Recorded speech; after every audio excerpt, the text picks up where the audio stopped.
Thank you so much for joining us again this month. I am Marissa Gleockler, and today I am honored to be joined by the CEO of Boys and Girls Clubs of St. Lucie County, Mr. Will Armstead. Thank you so much for being here. Thank you for having me. Welcome back. This used to be your show. I know you do so much better than I did, so keep doing it. I'm gonna try. We'll see how this one goes, because Craig might want you to come back full time. Okay. No. Well, we have a lot of exciting stuff coming up in the organization that I want to talk to you about. Yes. We have a very busy 2024 planned, and we've talked about it internally for some time now. So I want to kind of hear from you of what we can expect and what the community can expect from Boys and Girls Clubs in the next year. Oh, there is so much. So let's just finish out 2023. We've done so many incredible things in the community.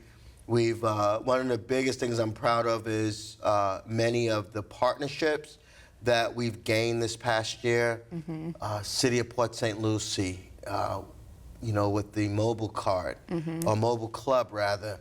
That partnership is being extended throughout the country through Boys and Girls Clubs of America, because it's such a popular concept that allows us to go to the kids and the parents. And when we first wanted to embark on this, we weren't thinking about it that way. We were thinking we can get a couple kids in a park, get them excited, but it extended out to like grandparents and parents and special needs kids, and just things that make me excited about the entire community. So I'm really enjoying that partnership. Another partnership that has strengthened this year is the City of Fort Pierce in our Workforce Readiness Program. In Fort Pierce, they give us dollars that we're able to provide stipends to kids to work and learn. And so that's been one that has gotten us some national recognition too, because as we all know, workforce readiness is something everyone's looking into. And then just our donors, like there's so many donors to talk about. And I don't want to step on any one particular parade on this, but there's just some standouts that have just, not just financially, but have really given up their time and talent to Boys and Girls Clubs. Travis Leonard and Gina Leonard, with A&G Concrete Pools, have just done a remarkable job with not just us, but also other nonprofits, and they just continue to give, of themselves. Southern Eagle Distributing, Philip Bush, and his family have just always been looking at ways that we can increase our participation in terms of serving kids. I'll name a few more, and hopefully nobody gets upset at me that I didn't name them all, but it's just a long list. But you have GL Homes, who have really taken this whole idea of making sure that the kids at our clubs are eating at the clubs, but also when they go home. And so we've been able to build food pantries with them. We've been able to do some Christmas things with them. We have lots of churches that that have gotten involved with us this year. A lot of civic engaged-minded people that have done some great things. And then our board of directors, under the leadership of Leslie Christoph, has just done a remarkable job. We have a strong board of folks that are just doing a really good job, thinking outside the box, holding me accountable, and making sure that I'm doing what they pay me to do, right? And then, of course, before I forget, and I can't forget this amazing staff. We have 235 staff that are just doing a great job. When I get to visit clubs, or I get to visit the office, it's like my first day of work every single day. And it's because of the staff that we're able to, or that I'm able to have that feeling. Well, a lot of the things that you mentioned, the donors and a lot of the support that we've gotten, the new partnerships, a lot of it seems to have an increased emphasis on the workforce readiness component of what we do. I know we've talked about that a lot in the past year or so. And how do you see that programming evolving for our youth and for our community? The whole workforce piece doesn't start when a kid turns 16 years old. It starts at I want to say probably at birth, right? Because you're learning some kind of work ethic. Whether if you're in kindergarten, you're learning how to stay in the lines with your crayons. You're learning how to do some just basic, very basic things. And we're doing that at the Boys and Girls Clubs. At, you know, our 25 locations are very uniquely placed. You know, we're thankful for the school district to be in 17 of their school locations, 2 of which are high schools, Westwood and Treasure Coast High School. And we want to ensure that kids are learning about careers from day one. And so one of the things I actually just saw today was this Charlie cart. And it's a mobile kitchen that we're going to pilot at Morningside Elementary. And we believe that kids are going to enjoy it, right? Because most of us, at some point in our career, have had to go through a kitchen. So whether it's washing dishes, whether if it was, you know, being a cashier, somehow, some way, most of us have worked in the kitchen, and, or some component of it. And so this Charlie cart is going to teach kids. There's a full curriculum on it, so it's going to teach kids from start to finish about food prep, some measurements, and what we want to do is give kids opportunities to do this in a fun and exciting way. And this is what's going to help propel us in terms of younger kids one day being able to go into the big kitchen at the Boys and Girls Clubs, or do some carpentry or some other things that they may want to do. So, you know, once we start getting into 2024, we're really going to talk about how we're really going to invest, how we're really going to talk with our donors and our supporters of how important that, you know, and how important we are to the community and workforce readiness. I think the Charlie cart example is a perfect example of how we take youth from such a young age and carry them through. We teach them a skill with the Charlie cart that's fully equipped with like a stovetop and a microwave, and they're going to learn how to cook. And then as they grow older, they're going to progress through our culinary program. They're going to work on the Learn and Earn food truck in our West Side kitchen. And I think we've started to take this approach in our programs and in our clubs where it's a holistic approach, and we're kind of providing all of these resources and skills that approaches the whole human. From mental health to the actual workforce to the education component. How do you feel like we have been taking that holistic approach in other ways, whether it be through the education or parent resources, mental health, all of those components? Yeah, I think the first thing we've done is we brought other people to the table, right? Because I'm not an educator by trade. And so we brought on an educator who's worked in the St. Lucie Public Schools for a very long time to help us with the STEM programs, things that all tie back to workforce, right? So if you're learning, you know, in the end, when a kid is finished from high school, they have different ways they could go. They can either go to college, get into a skilled trade, but ultimately the goal is to go to work. I mean, that's have a family and go to work. And so we're just starting early. And I think one of the benefits that we've been given is to really build our team to make sure that we're not just a Boys and Girls Clubs aftercare. We're really a place where kids can continue to learn and grow. What I like about what we do is that we focus on how can we give the kids some of the tools and disciplines that they were learning in the schools during the school day. We can translate that in an enriching program in the afternoon, but also prepare them or help prepare them for the workforce. I think that helps bridge some of the gap between school learning and what I call primetime learning, those after school hours. It kind of bridges the education gap there and then also strengthens the partnership that we have with the schools. Yes. Well, you know, I want to just go back to like a couple other things in terms of like this whole workforce.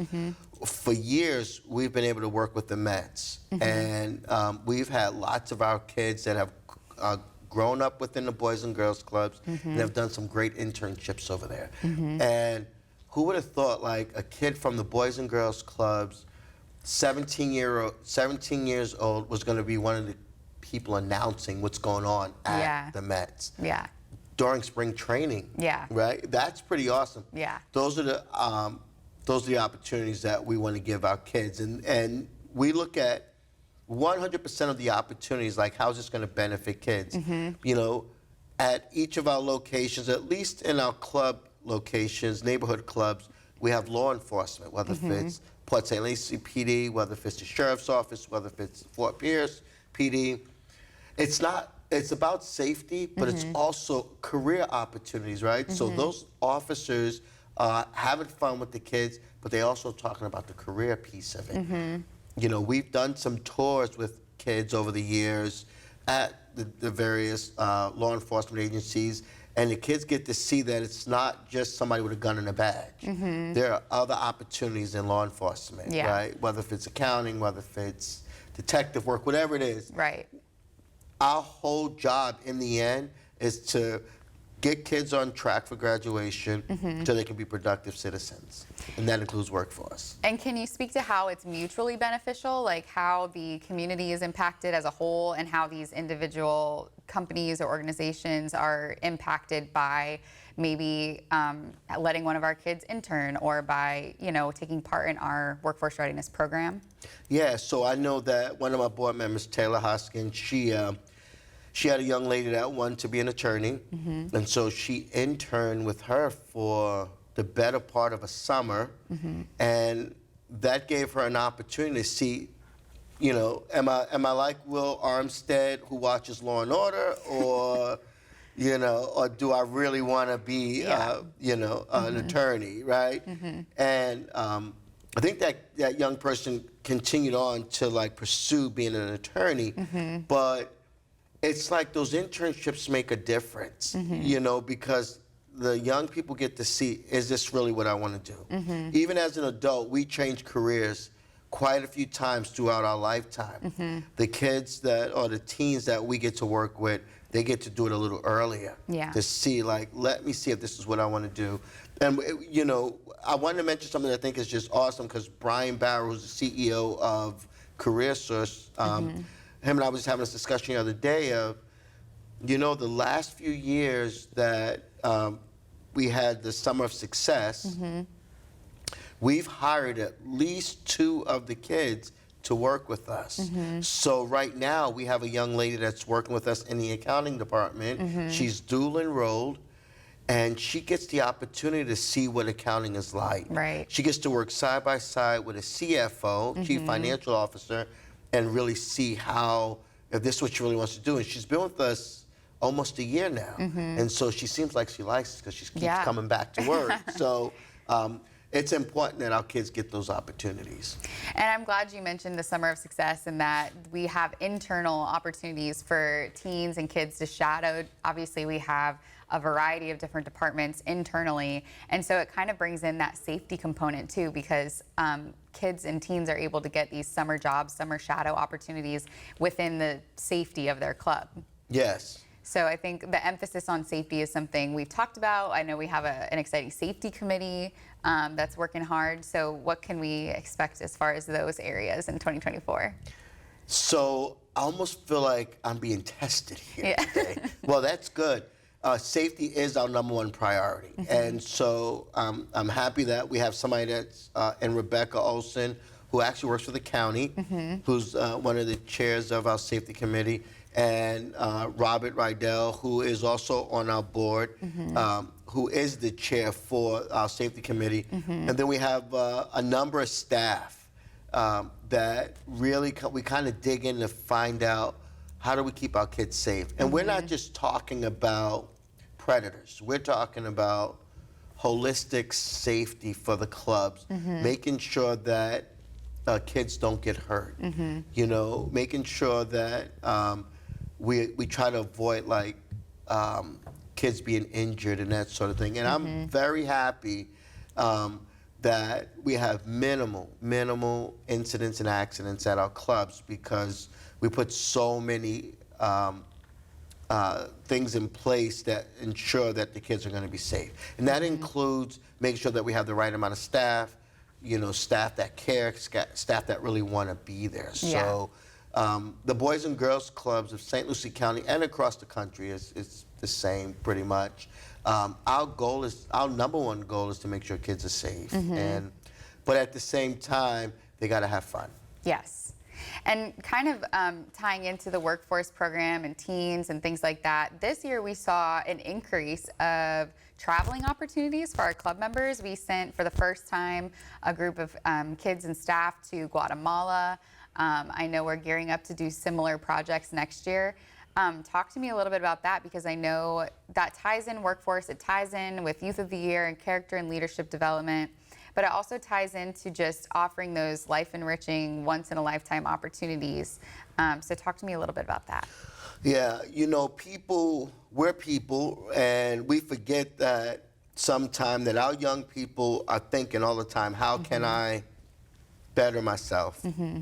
They might not say it out loud. Sometimes we have to pull it out of them a little bit. And what I'm proud to say is that our community supports opportunities like kids going to Guatemala, or kids going, you know, to Armstead to go see a race, or, you know, just seeing things outside of their day-to-day neighborhood. And it's not all bad either, because even as adults, we go to work, we go home, we go to work, we come back home, or we do some of the same routine things.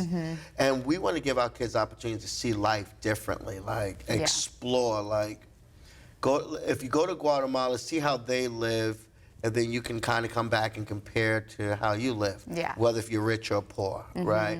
See what's important to that culture, versus what's important to our culture over here in America. And we are going to get that opportunity to go again this upcoming year to Guatemala.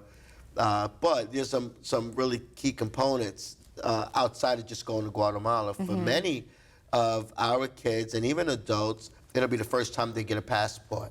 There's not that many people who have passports, right? So that's fun. I remember the first time I got a passport. It was pretty cool, right? You get to experience the travel arrangements. You get to experience traveling with essentially strangers, right? Because you only know each other here, but you've never traveled somewhere with people. So all of that, you know, makes them just better people, more well-rounded people. But I am very impressed too with the parents, because the parents we took last year were awesome. The parents that we're taking this year again, awesome parents. And we have, I got to give credit, because we just come alongside the parents, but we have some awesome parents. And I want to make note of this, that an awesome parent has no dollar amount. So it's not you're an awesome parent only if you have this amount of money.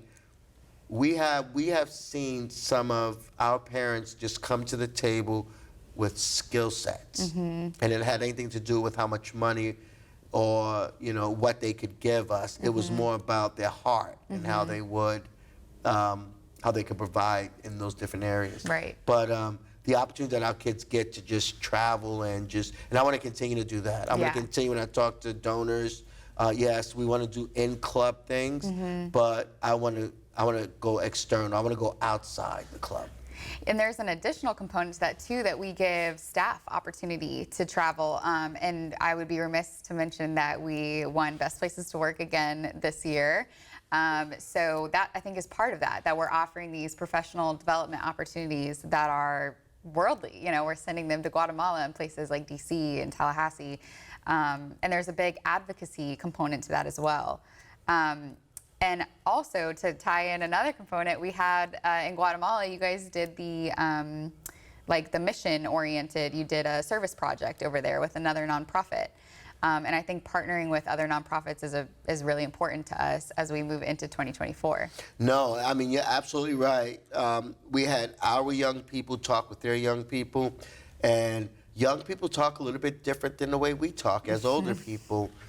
And that's been kind of fun to watch, because I think my personal success at Boys and Girls Clubs has been listening to the young people, whether if it's our the kids that come to the club, but also our young staff, because sometimes we get in our own way. You know, we think we've been doing this for 40 years, 30 years, but we've been able to see like a big turnaround in terms of teen participation, staff participation, because they have a voice. And we need them to have voices. We need them to be a part of building the future. And you mentioned advocacy. Who's the best advocate? Our youth, right? If they want to be in a club, there's something good going on, right? And that's what we're working on, is making sure that they have a voice. In order for them to have a voice, they gotta know what they're voicing. And so we give them the opportunities. The teens get an opportunity to go to Tallahassee and talk about it to the legislators. They get to go to DC to talk about it to our congressmen, our senators, and they also get opportunities to do other projects across the states as well. And they get to work with our national organization and youth from around the country, which I think is a really cool component as well. Yes. And learn from other clubs. And in turn, that helps us better serve our youth, right? Because we hear from it, and then, like you said, we get to apply it to our programs and our clubs and things like that. Exactly. Well, with just a few minutes left, I have to mention we have a huge event coming up in January that I think is going to help spread our mission, talk a little bit more about the exciting things that we did this year. We're celebrating a major milestone in that we've been in the county for 30 years. So that is our Great Futures, our Lexus Great Futures Gala coming up in January. Can you tell us a little bit about that? So I can. Our gala is, we're not competitive. That's not true. We are competitive. Our gala is, for me personally, is an opportunity to get all the community people together. And the work is done behind the scenes with the kids, right? That is 100% our focus, is to focus on how do we better serve our community. If we have well-disciplined kids, and I'm not taking anything from the parents, because the parents are doing a great job, but we come alongside the parents, and if we have kids that are just doing good in school, they're on track for graduation, they're not doing risky things that's gonna prevent them from being productive citizens, then we gotta get that message out. And the way to get it out is through fun, right? We want the kids to have fun, but we also want the adults to have fun. And our 30th Lexus Great Future Gala is going to showcase some of those things. And because, one of the things I'm just going to put out there, we're going to have a violinist. One of our young people, we didn't teach her how to play the violin. Her parents are part of that, but we get the privilege to have this kid with us so that she can get some other interactions with kids. But she's going to showcase a talent that she has. I'm excited that we're going to have John Quinones there. John has a story to tell. John was once a kid, right, that went through a lot of things. And if he didn't go through those things, he probably would not be the popular person that he is in terms of the news. So I'm excited about that. It's going to be a great opportunity for people to dance, a great opportunity to hear stories, great opportunities to really become one with the Boys and Girls Clubs, maybe shed a tear or two, but have fun. We want the community to come out and not only hear those stories, but we want them to have fun. And we have one of our own staff members in her company is going to provide us the music.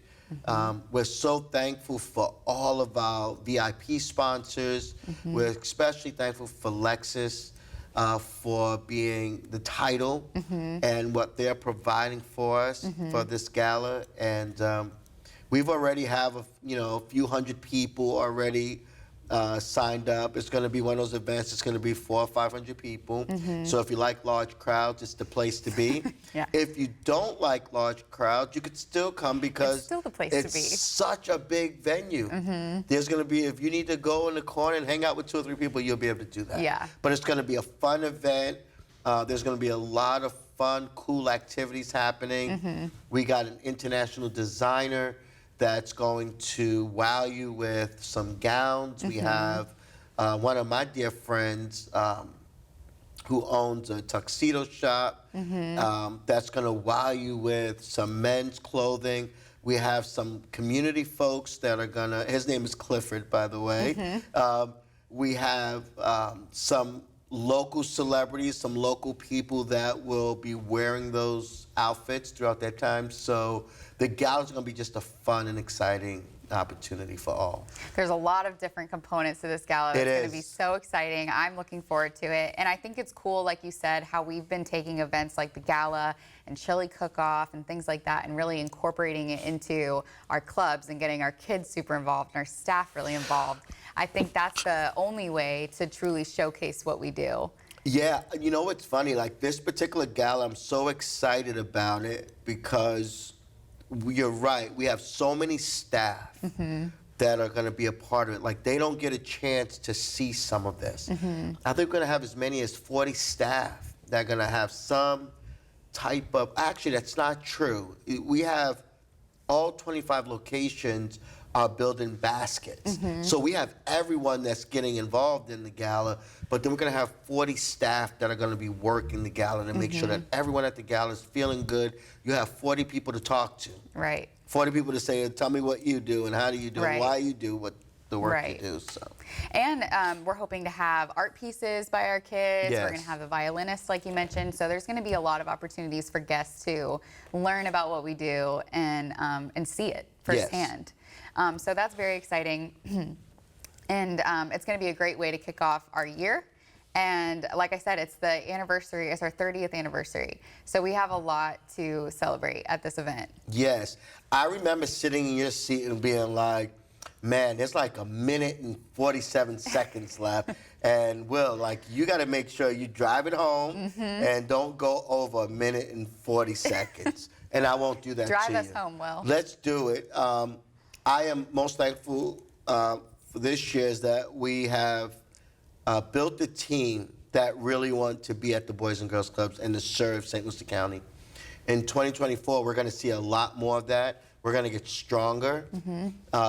We recommend that the entire community gets stronger because our kids, our teens deserve it. Our community deserves it. And so we're going to be pushing harder. We got so many amazing things that we're going to be doing. I know you're working on our website. That's going to be like amazing. Like I can't wait to see it. I haven't seen it yet. Yeah. But there's going to be those things that are going to be happening in 2024 to make sure that we're putting out the best product for our community.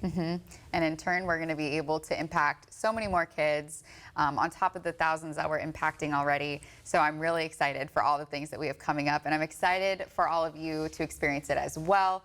If you want any more information on anything that we discussed today, whether it be our workforce readiness programs, our 25 locations throughout the county, our partnerships, our mobile club, our gala, we have so much coming up that we're excited to share. We encourage you all to visit our website. It is www.bgcofslc.org. Will, thank you so much for joining me today. I'm excited that we got to talk about all the exciting things coming up, and I think we're going to have a really exciting year. I agree. Thank you all for joining us, and we'll see you next month.